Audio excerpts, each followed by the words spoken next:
Close your eyes for a second. Picture yourself standing in front of a mirror. You see your face, your hands, the outline of your body. Now ask yourself this, is that really what you look like? Not in the sense of lighting or angles or whether you styled your hair today. I mean, fundamentally, at the deepest level of reality, is the thing you see in the mirror actually the shape of you? Because here's something strange. That reflection only exists because of light bouncing off your skin at a very specific distance. It's a tiny slice of information, a narrow window, and outside that window, reality doesn't stop. Keeps going. Smaller than you can see, larger than you can imagine. So what happens when we stop looking at you the way your eyes were built to see, and start looking at you the way the universe actually is? What does a human being really look like when you zoom in past the skin, past the cells, past the atoms? And what do you look like when you zoom out past your city, past your planet, past the edge of everything you've ever known? That's what we're here to explore. Not who you are, not what you think, but what you are, physically, structurally, at every scale of existence. And I'll tell you this right now, the answer is going to feel strange. Because the deeper we go, the less you're going to recognize yourself. And the further out we zoom, the more you're going to disappear entirely. But don't worry, that's not a bad thing. It's just the truth. And the truth is always worth seeing. Let's start with something simple. Right now, however you're sitting or standing or lying down, you occupy space. You have a shape. You have boundaries, a beginning and an end. You know where your body stops and the rest of the world begins. At least, you think you do. We've been looking at ourselves for as long as mirrors and still water existed. We've drawn our bodies on cave walls, carved them into marble, photographed them in every possible light. And for most of human history, we believed what we saw was the full picture. But then we invented tools that could see further.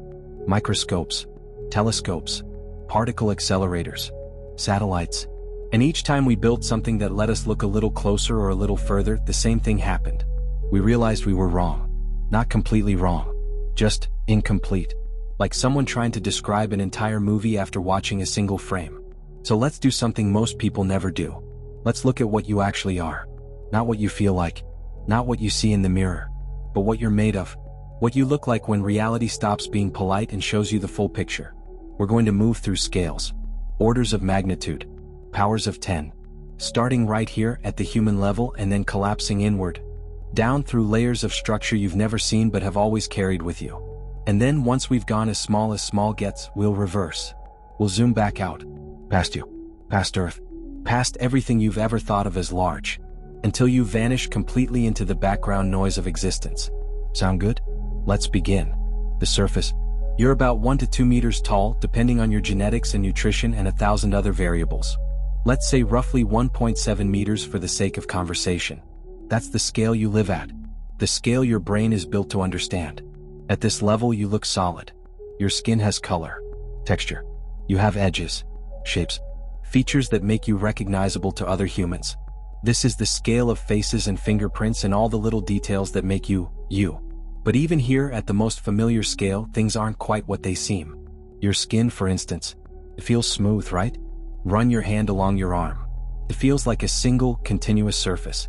But if you zoomed in just a little, you'd see it's not smooth at all. It's covered in microscopic ridges and valleys, pores, tiny hairs, flakes of dead cells constantly falling away like snow. You lose about 30 to 40,000 dead skin cells every single minute. Think about that. Right now, as you're reading this, you're shedding. Bits of you are falling off and drifting into the air around you. Most of the dust in your room? It's you. Old versions of you. Pieces that used to be part of your surface but aren't anymore. So even at the human scale, the idea of a solid, permanent you starts to break down. Your skin constantly regenerates. The outer layer, the epidermis, completely replaces itself every 2 to 4 weeks. You're wearing a different surface than you were last month. The body you touch is not the body you touched 30 days ago. And it's not just your skin. Your stomach lining replaces itself every few days. The cells are constantly being dissolved by your own stomach acid and replaced by new ones. Your liver regenerates every few months. Your red blood cells live for about 4 months before they're broken down and recycled. Even your bones, which feel permanent and solid, are constantly being remodeled. Old bone tissue is broken down by cells called osteoclasts, and new bone is built by cells called osteoblasts. Your entire skeleton is replaced roughly every 10 years. So when you look in the mirror, you're not seeing a fixed thing. You're seeing a process. A pattern that maintains itself while all the individual pieces change. Like a river. The river has a name. It has a shape. It flows in the same channel year after year. But the water in it is never the same water. It's always moving. Always being replaced. That's you. A pattern in flux. But we're just getting started. Let's go smaller. The cellular scale. Zoom in about 1,000 times. Now you're looking at something that no human eye has ever seen without a microscope. You're looking at your cells. And this is where things get weird. Because from here you don't look like a person anymore. You look like a city. A massive, sprawling city made of 37 trillion individual units, each one surrounded by its own membrane, each one carrying out its own tasks.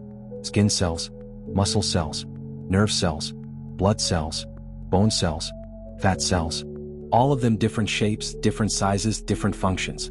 Some are shaped like bricks, stacked tightly together to form barriers. Some are long and stringy, built to contract and pull. Some are branching and tree-like, designed to send electrical signals across vast distances. And some, like your red blood cells, are shaped like tiny donuts, perfectly designed to carry oxygen through the winding rivers of your bloodstream. From this perspective, you're not a single thing. You're a colony. A cooperative network of trillions of semi-independent organisms, all working together to keep the system running. They don't know you exist. They don't know they're part of something larger. They're just doing their jobs. Building proteins. Burning fuel. Dividing when they're told to. Dying when their time is up. And here's something that should unsettle you. Not all the cells in your body are even human. You're carrying around roughly the same number of bacterial cells as human cells. Maybe more. Scientists used to think bacteria outnumbered human cells 10 to 1, but recent estimates suggest it's closer to a 1-to-1 ratio. These bacteria live on your skin, in your mouth, in your digestive system. Most of them are harmless. Many are helpful. Some are essential. You couldn't digest certain foods without them. You couldn't fight off harmful pathogens without them. Your immune system wouldn't develop properly without them. So you're not just a human body. You're an ecosystem. A walking habitat for billions of microscopic organisms that have their own life cycles, their own genetics, their own evolutionary pressures. You're a world unto yourself. Every 7 to 10 years, most of the cells in your body are replaced. Which raises a strange question. If all your cells are replaced, are you still the same person? Your brain cells, your neurons, don't divide and replace themselves the way other cells do. Most of the neurons you have now are the same ones you were born with. They've been with you your entire life. But even they change. The connections between them, the synapses, are constantly being formed and broken. Your memories aren't stored in individual cells. They're stored in patterns of connections. And those patterns shift. So even your brain, the seat of your consciousness, the thing that feels most like you, is not a fixed structure. It's a process. A pattern maintaining itself through constant change. Philosophers have argued about this for centuries. The ship of Theseus paradox. If you replace every plank in a ship, one by one, is it still the same ship? From the cellular perspective, it doesn't matter. The structure remains. The pattern persists, even if the individual pieces change. But let's not get distracted by philosophy. Let's go smaller. Inside the cell. Zoom in another 100 times. Now you're inside a single cell. And if you thought the city metaphor worked before, it's almost inadequate here. Because a cell isn't just a blob of jelly with a nucleus in the middle. It's an entire world. A staggeringly complex machine with thousands of moving parts, all choreographed in a dance so precise that even our best engineers can't replicate it. There's the nucleus, floating near the center like a command hub, wrapped in its own double-layered membrane. Inside that nucleus is your DNA. 6 feet of it. Coiled and twisted and folded so tightly that it fits inside a space smaller than a pinprick. 6 feet of information compressed into something microscopic. That's 3.2 billion base pairs of DNA. If you tried to read 1 letter per second, it would take you almost a century to read the complete instruction manual for building and operating a human body. And it's in every single cell. Well, almost every cell. Your red blood cells don't have nuclei. They've expelled them to make room for more hemoglobin, the oxygen-carrying protein. They're like delivery trucks that remove the driver's seat to carry more cargo. Outside the nucleus, you've got mitochondria. Hundreds of them. Little power plants that burn sugar and oxygen to create the energy your cell needs to function. They have their own DNA separate from yours because they used to be independent organisms billions of years ago. Think about that. Billions of years ago, back when life was just single-celled organisms floating in ancient oceans, something remarkable happened. One cell engulfed another. But instead of digesting it, instead of breaking it down for parts, the two cells formed a partnership. The smaller cell, the one that got engulfed, was good at burning oxygen to produce energy. The larger cell provided protection and resources. And over millions of years, that partnership became permanent. The smaller cell became the mitochondrion. It lost its ability to live independently. But it gained immortality through integration. Every mitochondrion in your body is a descendant of that ancient partnership. And here's the strange part. Mitochondria have their own DNA, and it's passed down only through your mother. Your father's mitochondria, the ones in his sperm, don't make it into the fertilized egg. So your mitochondrial DNA is a direct line back through your mother, your grandmother, your great-grandmother, all the way back through thousands of generations to a single female ancestor. You're carrying a genetic message that's been passed down, unbroken, for hundreds of thousands of years. But mitochondria aren't the only structures in your cells.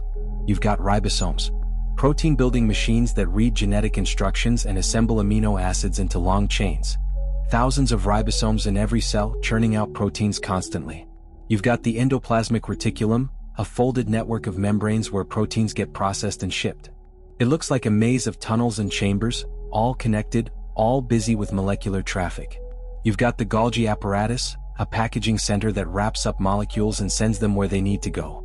It looks like a stack of pancakes, each layer receiving molecules from one side and shipping them out the other. You've got lysosomes, tiny bags of digestive enzymes that break down waste and worn-out parts of the cell. They're like recycling centers, dismantling old structures and returning the raw materials to circulation. You've got the cytoskeleton, a network of protein fibers that gives the cell its shape and allows it to move. These aren't static structures. They're constantly assembling and disassembling, growing and shrinking, pushing and pulling the cell membrane. And all of this is floating in a gel-like substance called cytoplasm, which is itself full of dissolved nutrients, ions, enzymes, and chemical messengers. From this scale, a single cell looks less like a building block and more like an entire factory. A factory that builds itself, repairs itself, defends itself, reproduces itself, and eventually dismantles itself when its time is up. And you're made of 37 trillion of them. Each one running thousands of chemical reactions per second. Each one responding to signals from neighboring cells. Each one contributing to the larger pattern that is you. But we're still not at the bottom. Let's keep going. The molecular scale. Zoom in 1,000 times more. Now you're looking at molecules. And this is where the concept of you starts to dissolve completely. Because at this scale, you're not made of biological structures anymore. You're made of chemistry, proteins, lipids, carbohydrates, nucleic acids, water. Lots and lots of water. About 60% of your body weight is water. Which means that if you weigh 70 kilograms, 42 kilograms of you is just H2O. 2 hydrogen atoms and 1 oxygen atom, bound together in a bent shape, repeated over and over and over again. Water is strange stuff. It's the only common substance that exists in all 3 states, solid, liquid, gas, at temperatures found naturally on Earth. It's less dense as a solid than as a liquid, which is why ice floats. It has a high specific heat, meaning it can absorb a lot of energy without changing temperature much, which is why your body temperature stays relatively stable. And it's essential for life. Not just for you. For all life as we know it. Every biochemical reaction in your body happens in water. Proteins fold the way they do because of how they interact with water. DNA forms its double helix because of water. Cells maintain their structure because of the properties of water. You're not just made of water. You're made possible by water. But the proteins though, that's where the real complexity is. Proteins are chains of amino acids, folded into incredibly specific 3-dimensional shapes. And those shapes matter. Because the shape of a protein determines what it does. Some proteins are enzymes speeding up chemical reactions. Without enzymes, the reactions necessary for life would happen too slowly to sustain you. Digesting your food would take years instead of hours. Some proteins are structural, forming scaffolding that holds your cells together. Collagen, the most abundant protein in your body, makes up your skin, your tendons, your ligaments, your bones. It's a triple helix, 3 chains twisted together like a rope, giving it incredible strength. Some proteins are signaling molecules, carrying messages from one part of your body to another. Hormones, neurotransmitters, chemical messengers that tell cells what to do and when to do it. Some proteins are transporters. Hemoglobin, the protein in your red blood cells that carries oxygen, is made of 4 folded chains wrapped around an iron atom. The iron binds to oxygen in your lungs where oxygen is plentiful, and releases it in your tissues where oxygen is scarce. It's an elegant molecular machine, perfectly designed for its job. And these proteins don't just sit still. They move, they vibrate, they flex and fold and unfold in response to their environment. At the molecular scale, your body is in constant motion. A blur of atoms shifting and colliding and bonding and breaking apart. Proteins are being built and broken down constantly. Every protein in your body has a half-life, a time it takes for half of them to be replaced. Some proteins last only a few minutes. Some last days or weeks. But none of them last forever. You're not solid. You're not even really a thing. You're a process. A controlled chemical reaction that's been going on for as long as you've been alive. And when you die, that reaction stops. The molecules that make you up don't disappear. They're still there. But they're no longer organized. No longer working together. They disperse. They break down. They return to the environment. Your body decomposes. Which is just another way of saying the complex molecules that made you up get broken down into simpler ones. The carbon in your proteins becomes carbon dioxide. The nitrogen in your DNA becomes ammonia. The hydrogen in your water becomes water again. You return to the world you came from, because you were always borrowed, always temporary, just a pattern in the flow of matter through time. But even molecules aren't the smallest scale. Let's go deeper. The atomic scale. Zoom in 10,000 times. Now you're looking at atoms.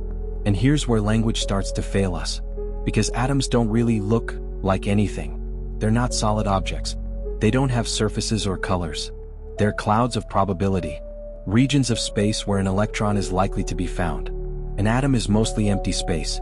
The nucleus, made of protons and neutrons, sits at the center.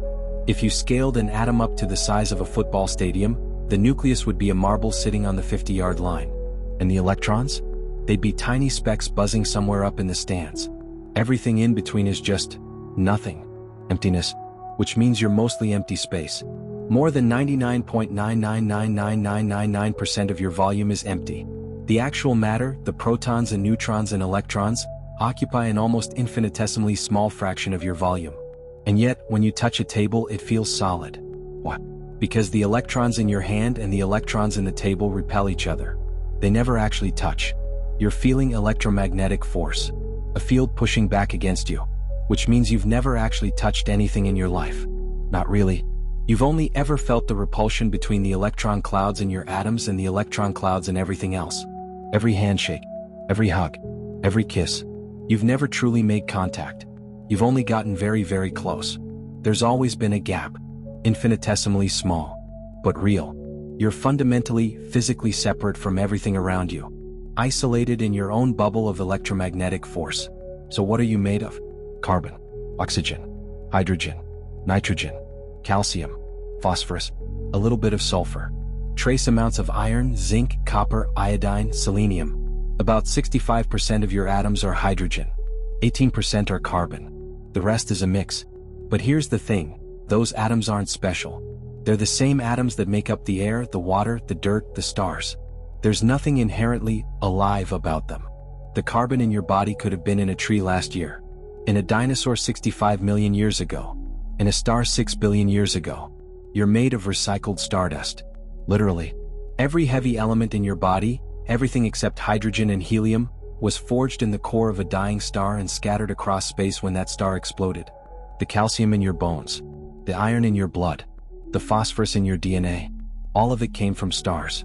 Stars that lived and died long before the Earth existed. Stars whose remnants coalesced into a cloud of gas and dust that eventually became our solar system. You're not separate from the universe. You're a temporary pattern in the universe's ongoing rearrangement of itself.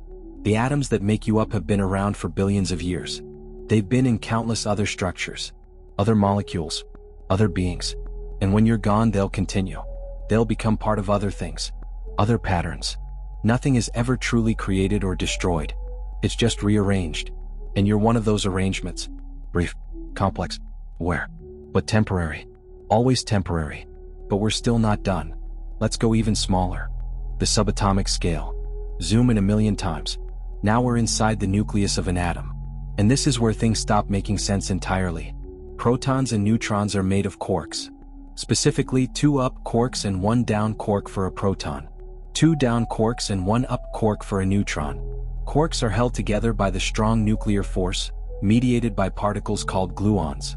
And here's the strange part: you can never see a quark by itself.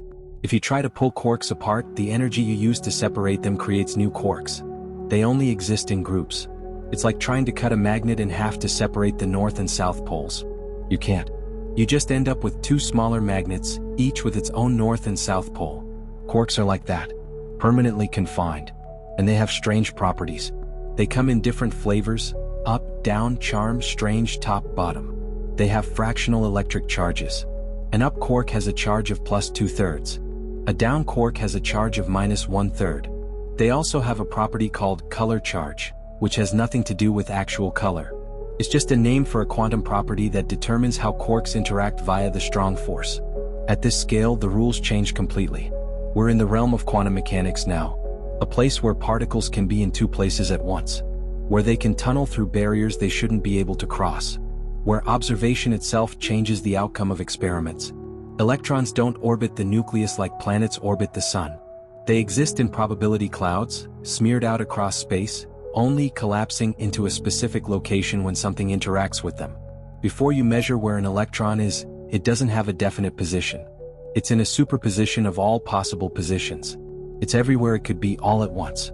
Only when you look, when you interact with it, does it choose a location. And here's the really strange part.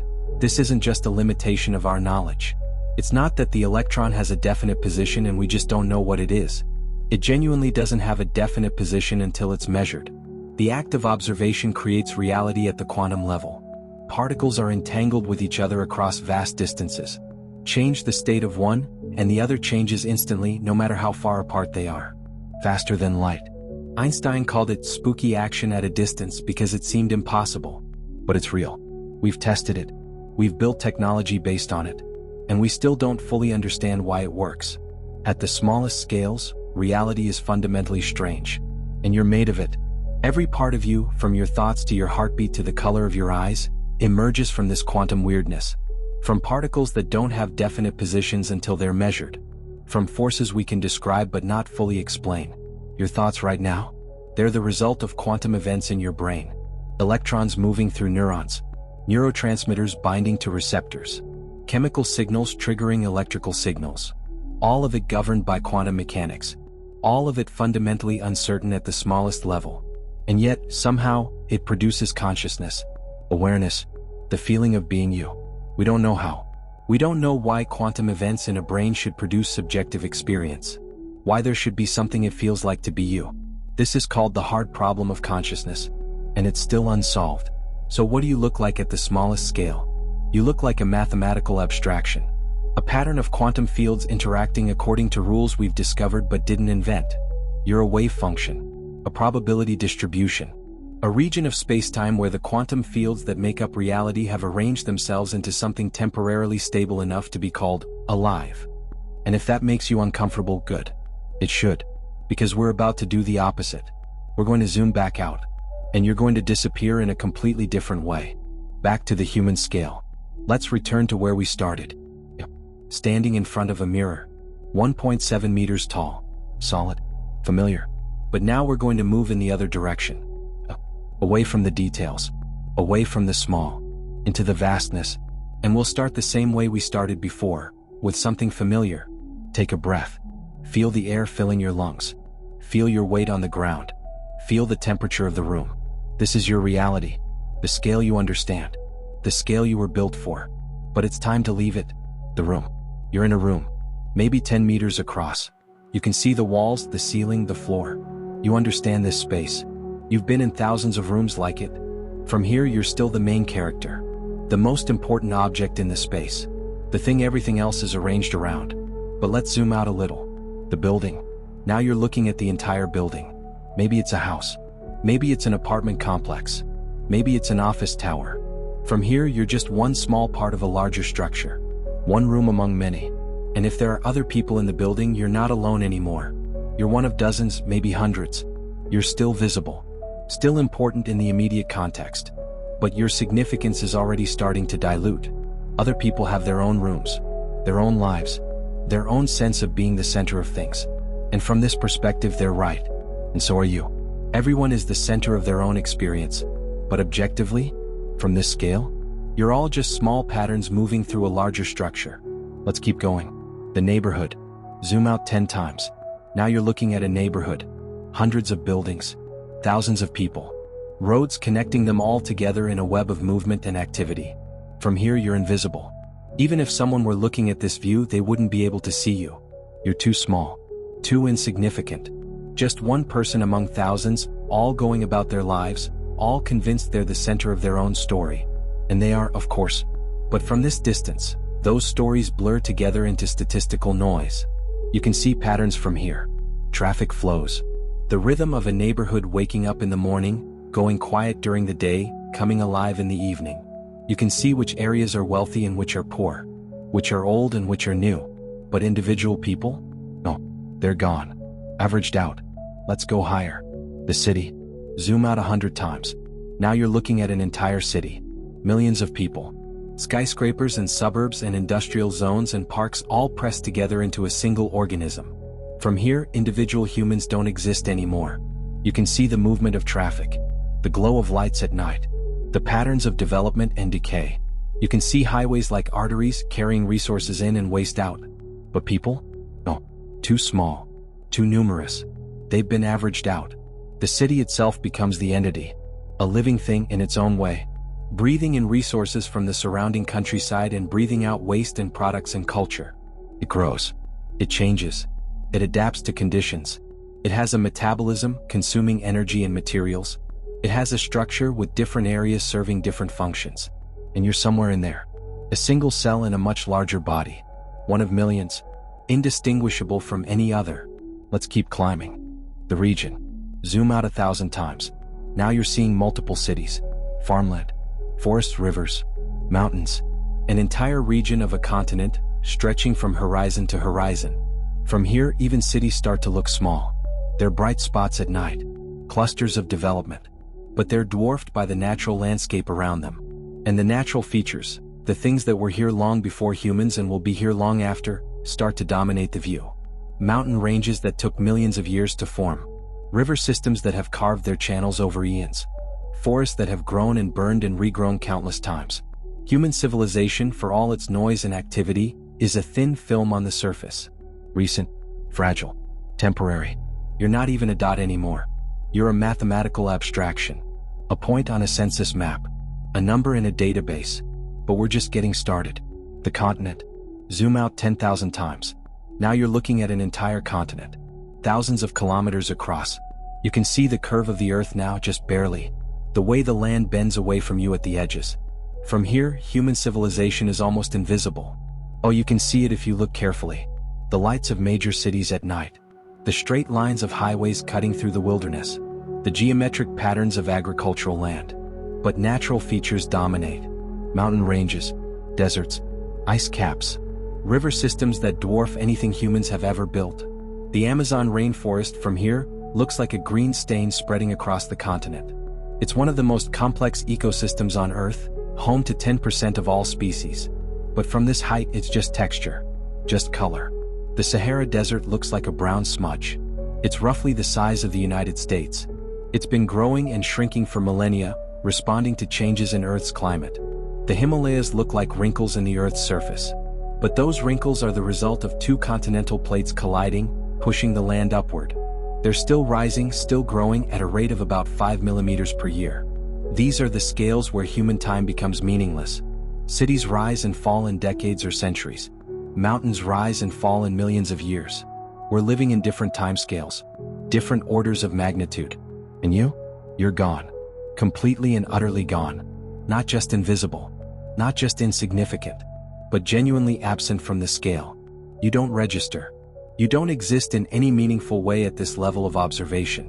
And we're still on Earth. Let's leave the planet. Zoom out 100,000 times. Now you're in space.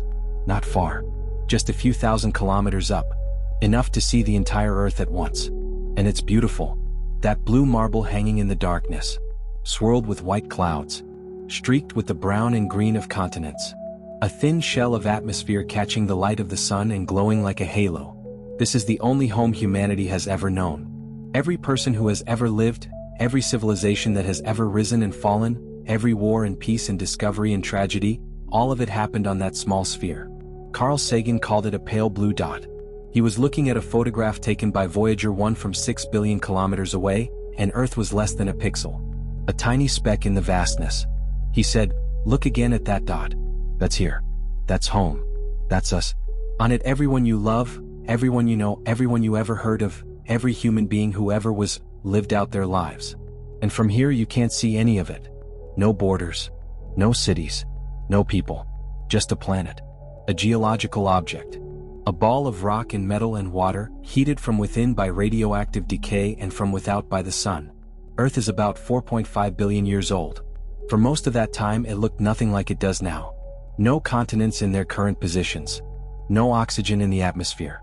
No life for the first few 100 million years. Life emerged about 3.8 billion years ago. Simple single-celled organisms. For 3 billion years that's all there was. Just bacteria and archaea, slowly changing the chemistry of the planet. Then, about 600 million years ago, complex life exploded. Multicellular organisms. Animals. Plants. The diversity we see today. But humanity? We've only been around for about 300,000 years. Civilizations, cities, writing? Only about 10,000 years. We're brand new. A thin film of recent activity on an ancient world. Beautiful. Fragile. Alone. But not really alone. Because if you look carefully you can see the moon. A smaller sphere, gray and cratered, orbiting the Earth in an endless dance that's been going on for 4.5 billion years. The moon formed when a Mars-sized object crashed into the early Earth, throwing debris into orbit that eventually coalesced. It's been slowly drifting away ever since, at a rate of about 3.8 centimeters per year. In the distant past, the moon was much closer. Days were shorter. Tides were stronger. And in the distant future, it will be even further away. Days will be longer. Tides will be weaker. Nothing stays the same. Everything is in motion. Let's keep going. The Earth-Moon system. Zoom out 1,000,000 times. Now the Earth and Moon both fit in your field of view, separated by about 380,000 kilometers of empty space. From here the Earth is just another object. Not special. Not central. Just one of many things floating in the void. And that void is important. Because this is where you start to realize how much of the universe is nothing. Empty space. Vacuum. Darkness. The Earth and Moon are tiny islands of matter in an ocean of emptiness. And the distance between them, vast as it seems to us, is nothing compared to what's coming. Light takes 1.3 seconds to travel from the Earth to the Moon. That seems fast. And it is. Light is the fastest thing in the universe. Nothing can travel faster. But space is so vast that even light takes time to cross it. And 1.3 seconds is nothing compared to the distances we're about to encounter. Let's zoom out further. The inner solar system. Zoom out 100 million times. Now you're seeing the orbits of the inner planets. Mercury, Venus, Earth, Mars. All of them circling the Sun in roughly the same plane, like grooves in a record. The Sun itself dominates the view. A massive ball of plasma so large that over 1,000,000 Earths could fit inside it. It contains 99.86% of all the mass in the solar system. Everything else, all the planets, all the moons, all the asteroids and comets, is just rounding error. The Sun is a star. A fairly average star actually. There are billions of stars in our galaxy alone. Some much larger. Some much smaller. Some burning hotter and brighter. Some cooler and dimmer. But to us the Sun is everything. It's our source of light and heat. It's the reason Earth has a stable climate, liquid water, life. Without the Sun, Earth would be a frozen rock drifting through space. The Sun is about 150 million kilometers away from Earth. We call this distance 1 astronomical unit, or AU. It's a useful unit for measuring distances in the solar system. Light from the Sun takes about 8 minutes to reach Earth. Which means when you look at the Sun, don't actually look directly at the Sun, you're seeing it as it was 8 minutes ago. Not as it is right now. And if the Sun suddenly disappeared, we wouldn't know for 8 minutes. For 8 minutes we'd still see its light, feel its heat, and then suddenly it would go dark. And 7.5 minutes after that, we'd feel the gravitational change as Earth stopped orbiting and started moving in a straight line. But that won't happen. The Sun is stable. It's been burning for about 4.6 billion years, and it has another 5 billion years to go before it runs out of hydrogen and starts to die. From here, Earth is a pale blue dot, barely visible.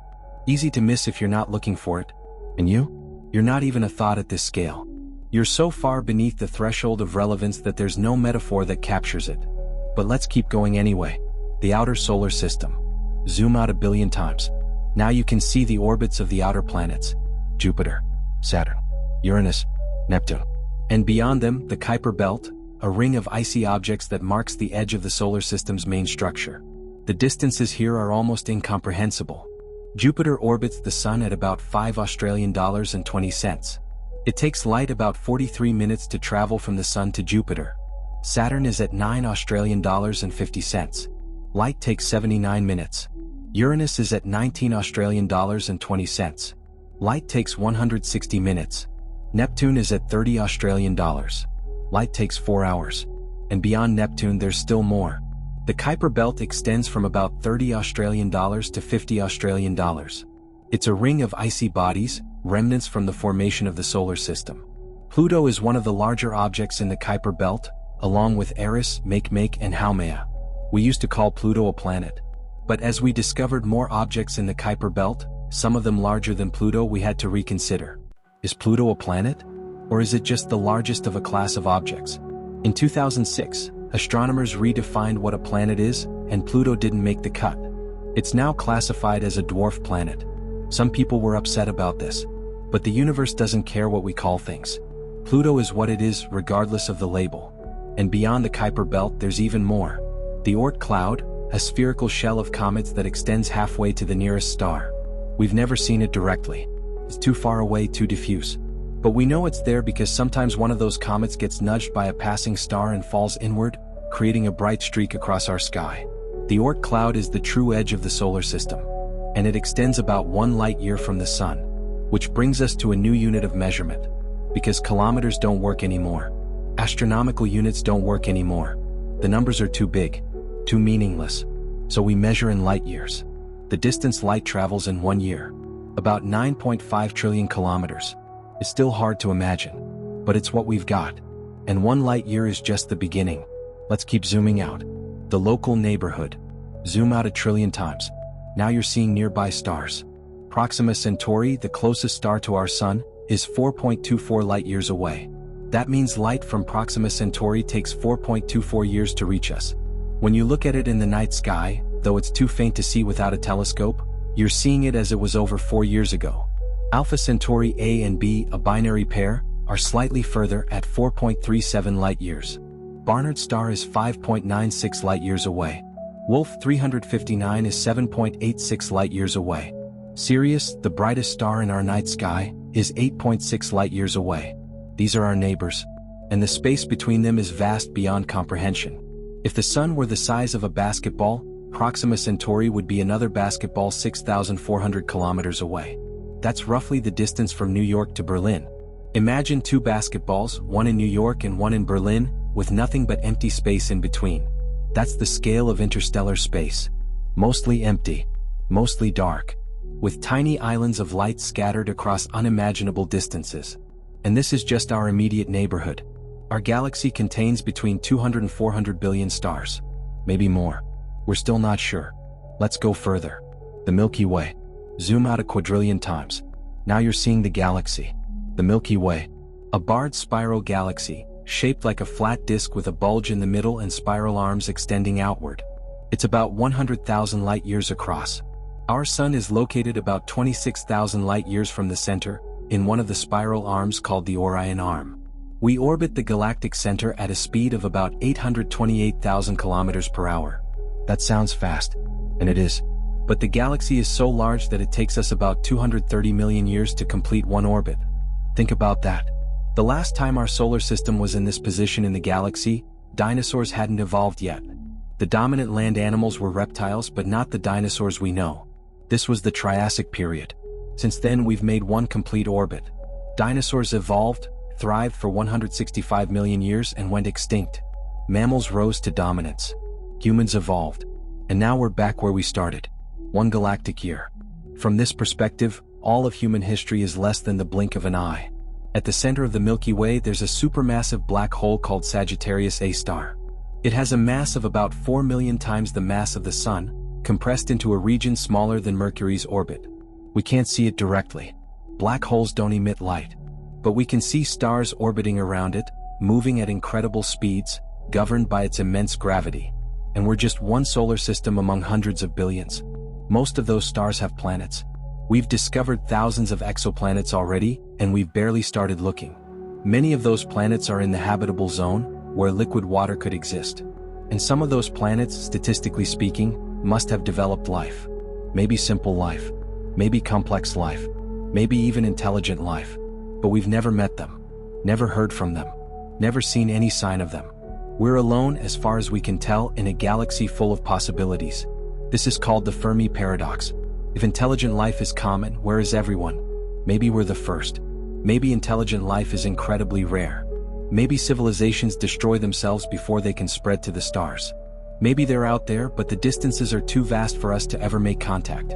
We don't know. And the silence is deafening. But the galaxy itself is just one of many. Let's keep going. The local group. Zoom out a quintillion times. Now you're seeing multiple galaxies. The Milky Way is part of a small cluster called the local group, which contains about 80 galaxies. Most of them are small dwarf galaxies, satellites orbiting the two dominant members, the Milky Way and Andromeda. Andromeda, also called M31, is the largest galaxy in the local group. It contains about 1 trillion stars. It's a spiral galaxy like the Milky Way but bigger, and it's heading toward us. Andromeda and the Milky Way are approaching each other at about 110 kilometers per second. In about 4 billion years they'll collide. Not a violent collision. Galaxies are mostly empty space, remember? The stars will pass through each other like ghosts, with very few actual collisions.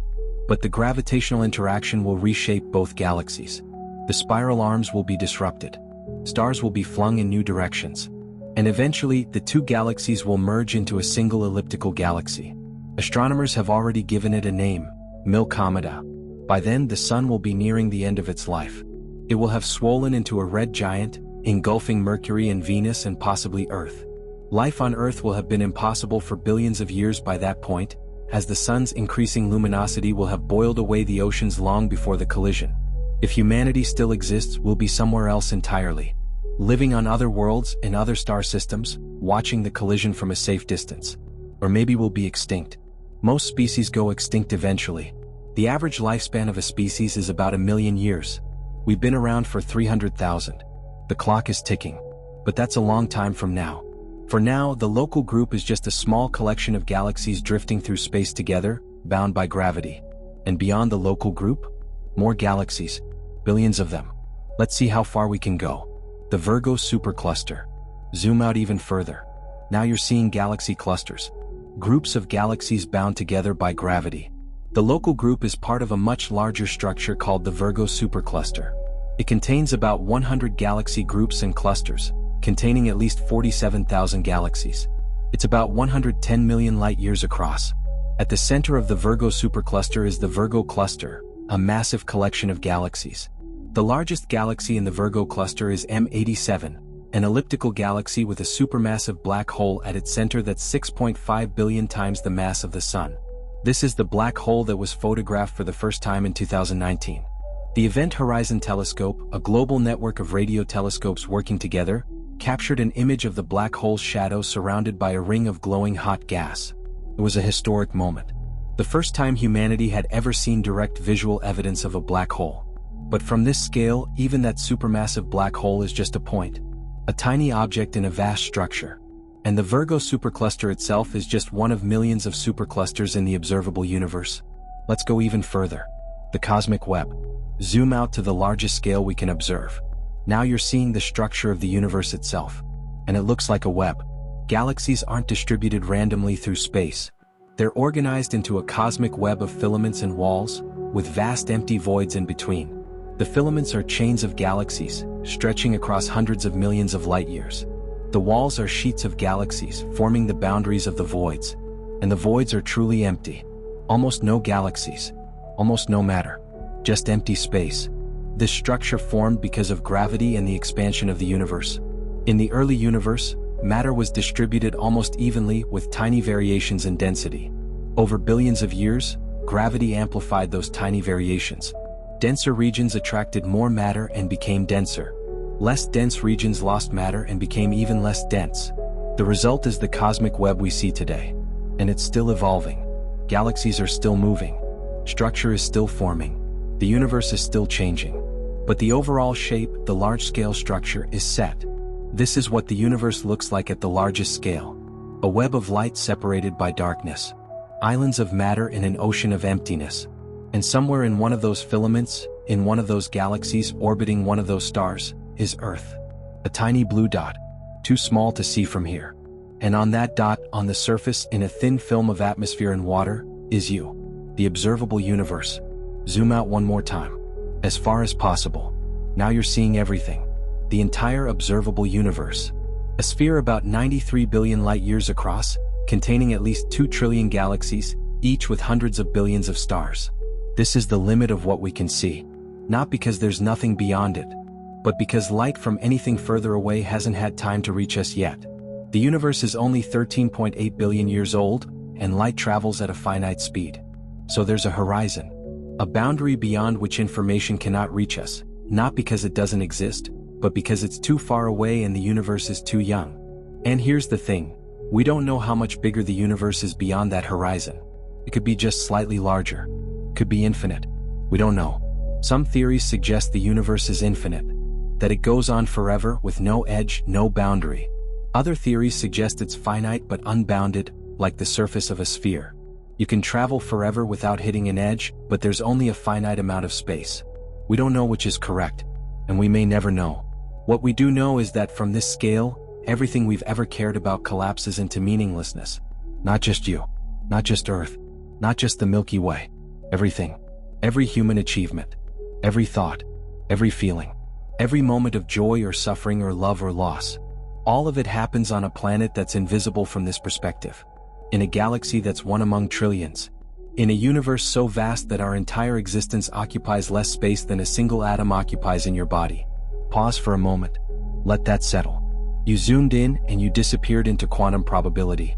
You zoomed out and you disappeared into cosmic insignificance. So what are you really? The middle ground. Here's the strange truth. You only exist at one very specific scale. The human scale. The scale of meters and kilograms and seconds. The scale where quantum effects are too small to notice and cosmic distances are too large to comprehend. You're a middle-scale phenomenon. Smaller than planets. Larger than atoms. Complex enough to be aware. Simple enough to be mortal. And that scale, that narrow window, is the only place where you make sense as a concept. Because zoom in too far and there's no you anymore. Just particles following physical laws. No intention. No identity. No consciousness. Just chemistry doing what chemistry does. And zoom out too far and there's no you anymore either.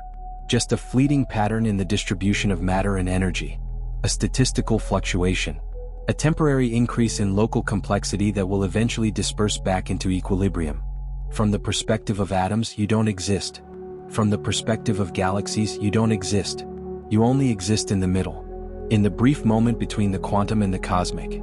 In the narrow slice of reality where awareness is possible. And here's the beautiful part. That's enough. It has to be. Because that's all there is. What this means. So what does a human actually look like at the scale of the universe? The answer depends on which scale you're looking from. At the quantum scale, you're a temporary arrangement of fields and forces, held together by probability and the laws of physics. At the atomic scale, you're recycled stardust, borrowed from the universe and arranged into a pattern that can think. At the molecular scale, you're a controlled chemical reaction, burning fuel to maintain structure and complexity. At the cellular scale, you're a colony of trillions cooperating without knowing why. At the human scale, you're solid, real, singular, a being with thoughts and feelings and agency. At the planetary scale, you're invisible, a statistical blip on the surface of a wet rock. At the galactic scale, you don't exist at all. You're so small, so brief, so local that you don't even register. And at the cosmic scale, you're less than nothing. A rounding error in the distribution of matter across space. But here's what they don't tell you when they show you pictures of galaxies and talk about how small you are. They don't tell you that the universe, for all its size and age and complexity, has never been aware of itself. Not until you. Not until life evolved on at least one planet in at least one galaxy and developed the capacity to look outward and inward and ask questions. The universe is 13.8 billion years old. For 13.799 billion of those years, it was just matter and energy following physical laws, with no one to notice or care. And then, in the last million years or so, something changed.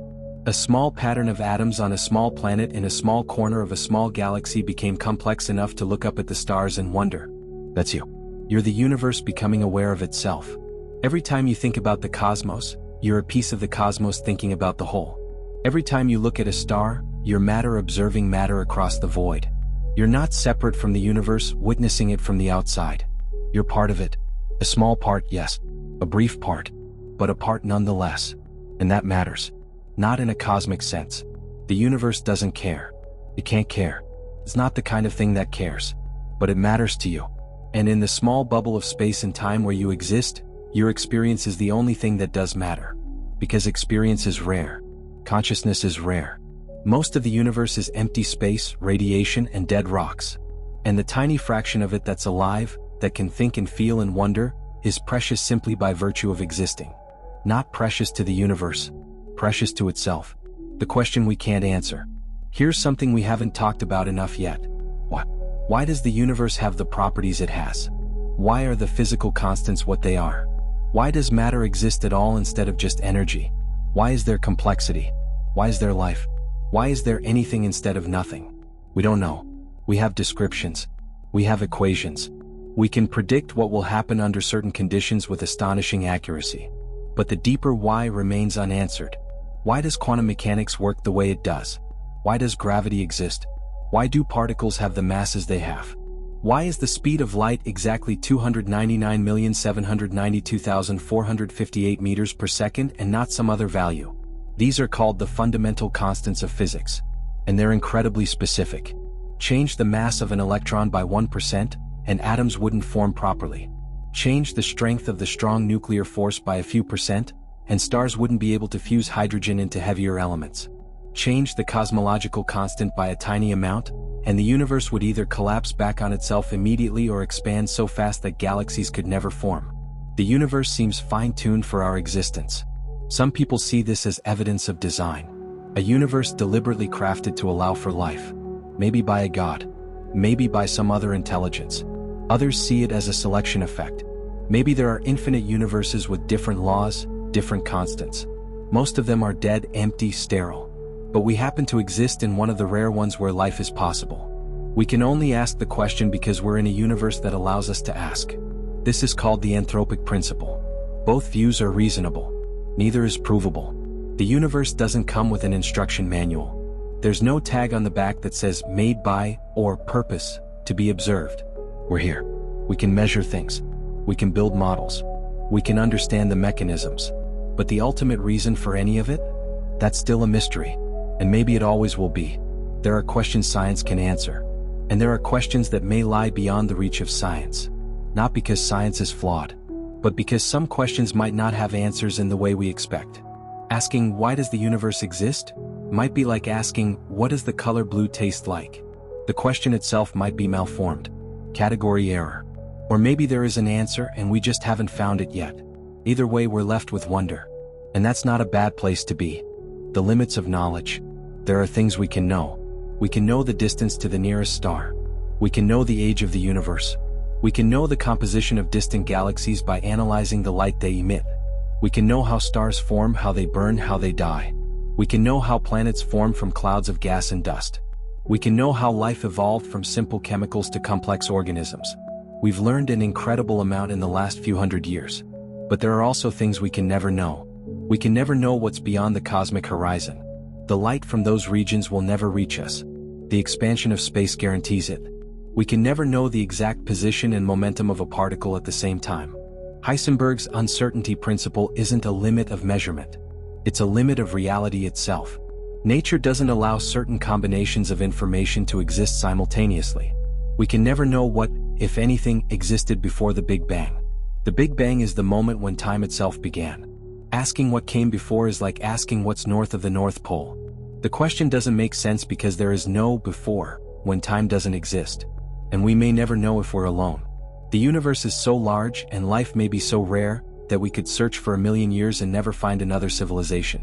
Not because they don't exist, but because the distances are too vast. The timescales are too long. The universe is too big. We're like fireflies blinking in the dark, hoping someone else sees our light. But the night is deep, and we're very small. and our light doesn't travel very far. We've been broadcasting radio signals for about 100 years. Those signals have traveled about 100 light years into space. That sounds like a lot, but it's a tiny bubble in a galaxy 100,000 light years across. And radio signals weaken as they spread out. By the time our signals reach even the nearest stars, they're so faint they're almost indistinguishable from background noise. Any civilization listening would need incredibly sensitive equipment to detect us. And we'd need the same to detect them. Maybe they're out there broadcasting. Maybe they've been broadcasting for millions of years. But their signals haven't reached us yet. Or maybe they have and we haven't recognized them. Or maybe there's no one there at all. We don't know. And the not knowing is part of the human condition. We're curious creatures. We want answers. We want to understand. But the universe doesn't owe us understanding. It just is. And we do our best to figure it out. Coming back to Earth. Let's return to where we started. Standing in front of a mirror. Does the reflection look different now? You know that what you're seeing is just light reflected off atoms held together by electromagnetic forces. You know that the you in the mirror is a temporary pattern that will disperse back into the universe when your chemistry stops. You know that you're made of elements forged in stars that died billions of years ago. That the calcium in your bones was made in a supernova. That the iron in your blood was made in a collapsing stellar core.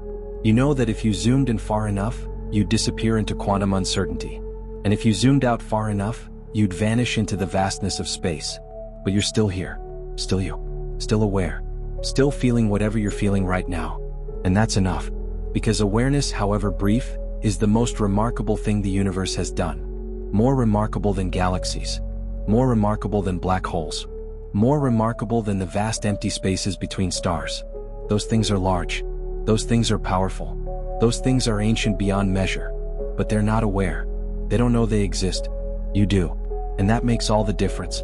The scale of experience. Here's something to consider. When you dream, you create entire worlds inside your mind. People, places, events. Sometimes they feel real while you're in them. Sometimes you wake up and it takes a moment to remember where you are.